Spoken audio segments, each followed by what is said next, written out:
Connais-tu les microcycles choc? L'entraînement par intervalle à haute intensité, le HIIT, est une stratégie puissante pour améliorer les performances en endurance. Traditionnellement, sur un microcycle de 7 à 10 jours, on utilise 2 à 3 séances à haute intensité.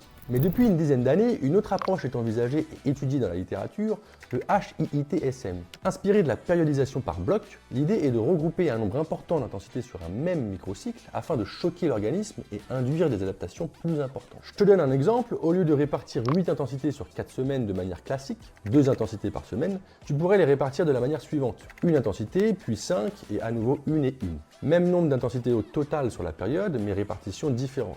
Alors est-ce que cette approche fonctionne? Il semblerait que oui, les équipes de Ronstad ont démontré que ce type de périodisation pouvait induire des améliorations de la performance supérieures à une périodisation traditionnelle, aussi bien sur des intensités dans le domaine sévère que dans le domaine lourd. Mais attention, comme d'habitude avec ce type d'études, il faut garder en tête qu'elles sont menées sur 4 à 6 semaines et qu'elles ne donnent pas le recul nécessaire sur la réalité du terrain à l'année. C'est encore une fois à mon avis loin d'être un outil magique et je pense pas qu'il faille tirer des conclusions définitives, oui ou non. Par contre, ça peut être un levier intéressant au cas par cas.